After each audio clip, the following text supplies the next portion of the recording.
G'day guys, welcome back to my channel. My name is Wildkard. Thank you for watching the Wildkard Rugby Show. Like, comment, and subscribe. And yes, you are here today, undoubtedly, just like me. You are very disappointed with this performance from the British and Irish Lions. And everybody knows I'm a very proud Welshman. I live in the best part of Wales, New South Wales. And to witness this historical loss, first time ever loss to the Pumas, is like watching a baby falling off a pram. And you know, that leaves all the mothers around the world heartbroken and weeping for the unfortunate accident that we witnessed tonight, right? Not to mention, this was a home game in Ireland. I mean, my goodness. The stadium was dead silence half the time because the Pumas were just winning, and yeah, I don't know what to say. Some people are gonna tell me, well, okay, hey, you know, look. Don't get too upset. This is just a fresh team. Everybody just comes together for the first time. It's, you know, 4 different nations and yada, yada, yada. You know what? That does not change the fact that the only person from the Lions that seems to know how to play rugby is Ellis Genge, right? Nobody seems to know how to catch. Everybody's looking at each other. Duhan van der Merwe don't seem to know how to tackle. And then, you know, who knows what else they're doing, right? I mean, Ellis Genge is literally winning the game by winning a scrum penalty every time there's a scrum. All right, it's almost like players looking at each other like, oh, what do we do? Why don't we just drop the ball and get Genge to get another scrum penalty for us? Yeah, sounds like a good idea, boys.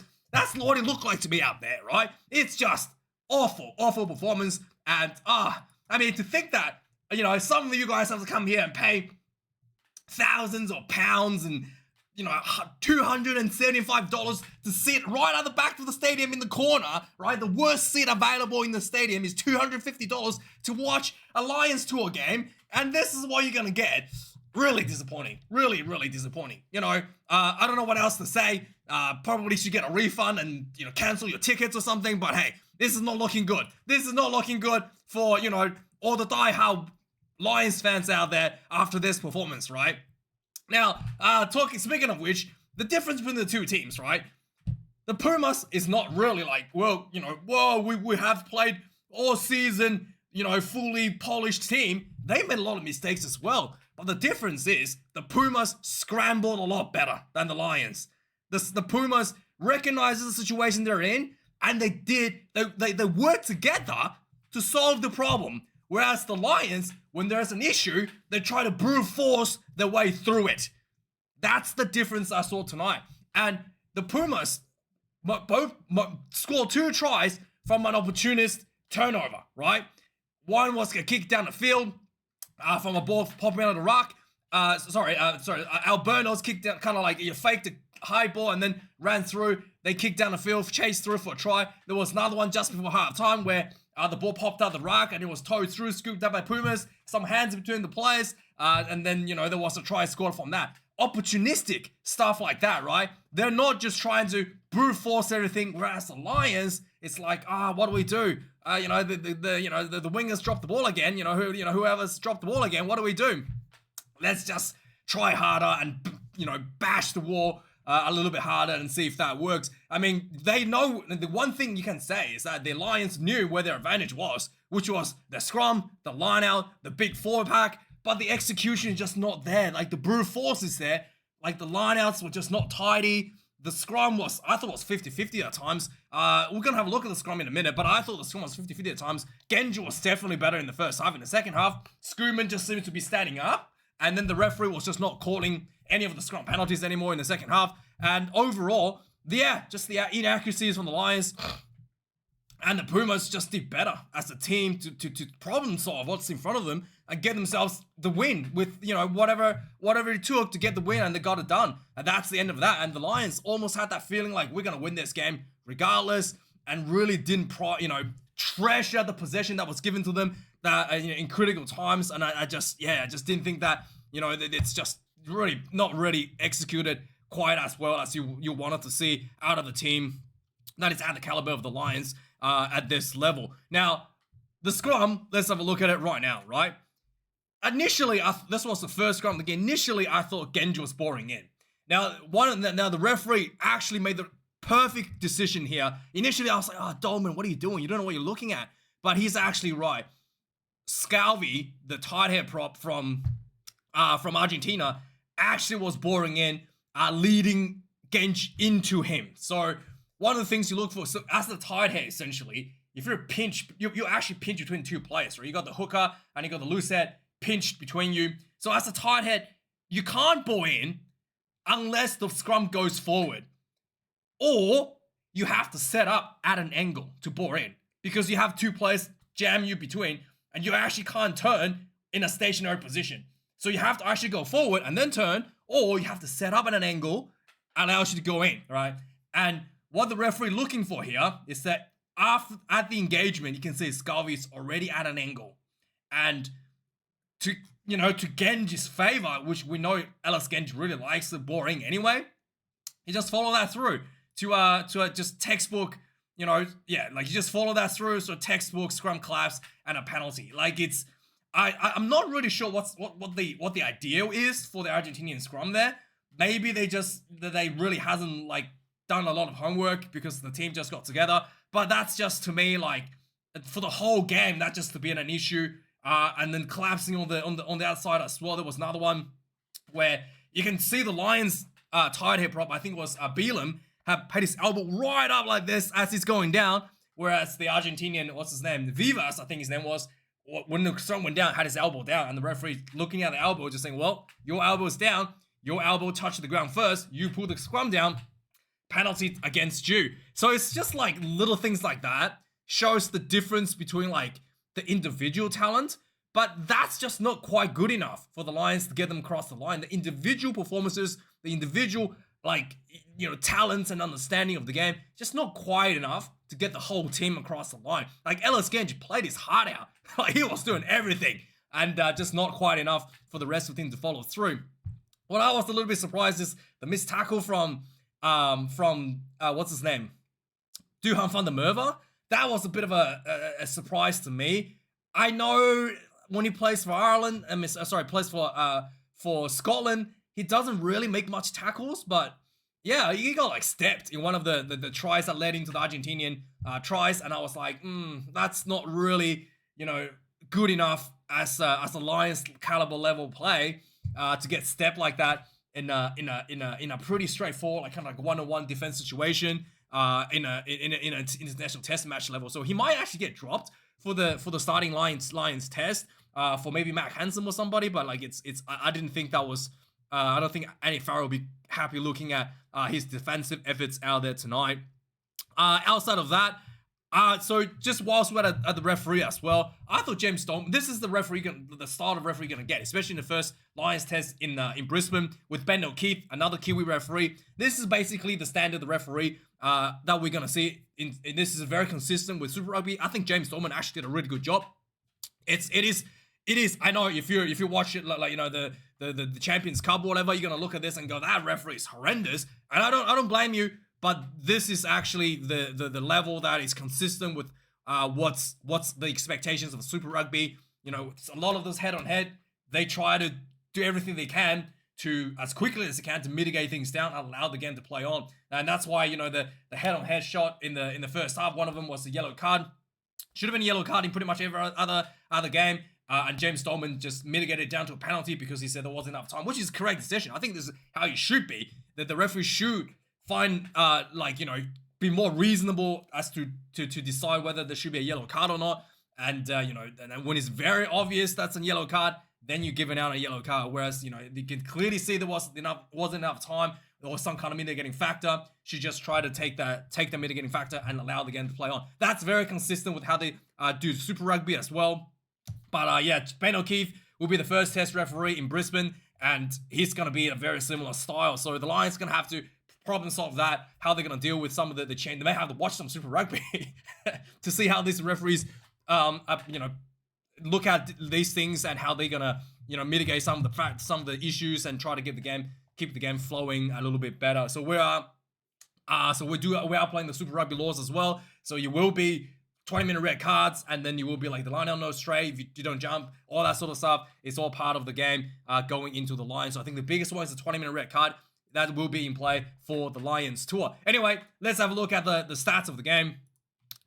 3 tries apiece 509 right meters for the Lions to 345. Like I said, the Lions really trying to brute force a lot of the stuff and not really capitalizing on the opportunity that was given to them. 39 defenders beaten as well, 23 for the Argentinians. 19 turnovers against the Lions, 20 against the Argentinians. I mean, that's not good for both teams. But if you have so many opportunities here as a Lions, you really need to do a bit better to not turn over so many balls. 109 tackles made for the Argentinians, the Lions, 23 missed tackle. That's very high in terms of missed tackle count for a test level. Again, you can say that the players hasn't been together, but to be able to make one-on-one tackles is not really something. It's basic. It's a very basic requirement. Not really something of like that. That's not really like something you can blame on the lack of time spent together with the rest of your team. 176 tackles made for the Argentina. I saw 39 missed tackles. I think Contepomi is going to have a bit of a heart attack looking at this in the post-match review. That is not good, but they managed to pull through regardless. 23 kicks in play for the Lions, 33 for the Argentinians. Play a little bit more smarter in that regard. One conversion missed by our Bernals, 100% for the Lions. 627 kicks for the Lions, 819 for the Argentina. Much more pragmatic. One of the strategies Argentinians did really well is threading the ball behind and try to isolate the 15 in Marcus Smith and try to isolate Marcus Smith and try to just shut him down with quick runners. And Argentina did really good with some of those kick. Wherever the kick they did, whatever kicking options they chose, they did really well to follow that up. That was a major difference between the two teams and their kicking games. And that's, despite being, I guess, under pressure a lot of the times, Argentina was able to find those little moments when they follow through with their kicking game to get themselves back into the game. That's a difference, a big difference between the two teams in this matchup. 14 lineouts for the Lions, 4 lost. My goodness, 4 for the Argentinas. Oh, actually, that's not right. Just refresh that. 7 for the Argentinians, 1 loss as well. Scrum 6-6, no loss, and Argentina was dominated pretty much. Every scrum feed for the Lions pretty much could almost be a penalty for the Lions there. 5 penalties considered for the Lions, which is really good. Good discipline overall. 12 penalties considered for the Argentinians, including 1 yellow card for a deliberate collapsing of the maul and a yellow. And that's a penalty try actually against Vivas in the second half, I believe it was, or maybe it was in the second half it was. Maybe it was first half. But yeah, Argentina was down a man for 10 players, 10 minutes as well, and still was able to capitalize on the few opportunities they were given to win the game, 28 points to 24. Anyway, let's have a look at the tries and points summary of the match. 4 minutes into the game, the Argentinas had some full momentum. I thought they should have gone for a try. It looked really good. It just built phases. But Argentinians probably feeling the pressure in front of the Irish fans, decided to kick 3 points. So 3 points to nil, 4 minutes into the game. The 9 minutes into the game, the Lions gets a penalty. They kick 3 as well, 3 points apiece. 12 minutes into the game, Argentina actually gets the first try on the ball. They got the ball just outside the 22. Some good hands out wide, and yeah, Van der Merwe got stepped. Went through for the try.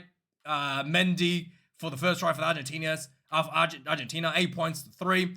Following this, there was some scrum issues for the Argentina and then basically it's looking like it's going to be a tough time for the props for the entire game, which turned out to be the case.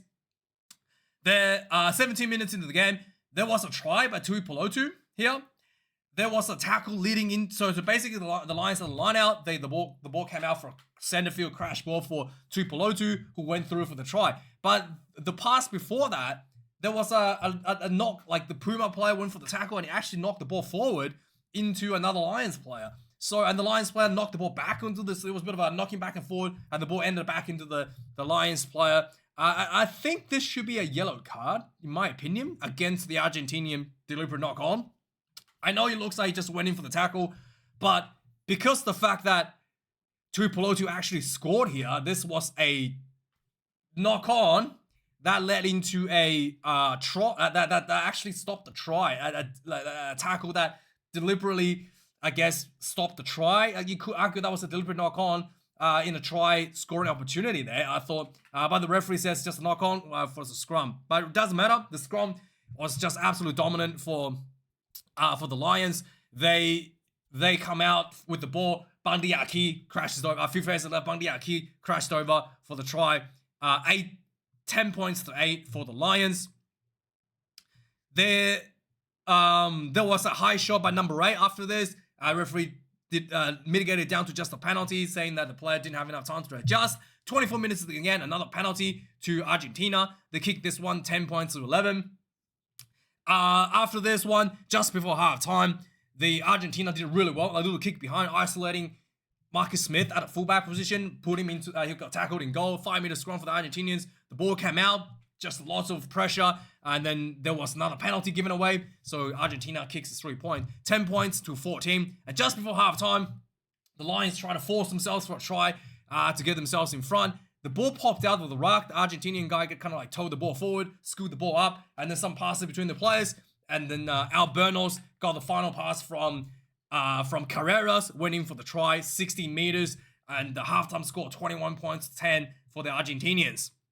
Second half, the Lions came out back into their structure. They had a penalty. They went for the line out. The line out was pulled out deliberately by Vivas, and then it was a penalty try. 17 points to 21, and immediately looking like the Lions were gonna really punish the Argentinians. The Argentinians actually did really well to hold on for most part under the yellow card, but eventually at 52 minutes, Elas Genge, big carry, pumped over like 3-4 defenders, ran about 20 meters into the 22, and the British Irish Lions followed this one up. Some quick balls to the side, and it's just some crash board, and eventually got really close, and then a flat pass from Mitchell to Ty Burn.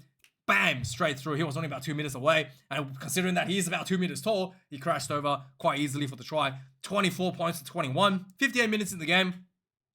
There was a, so there was a bit of a kicking game. Albernos got the ball at the fullback position.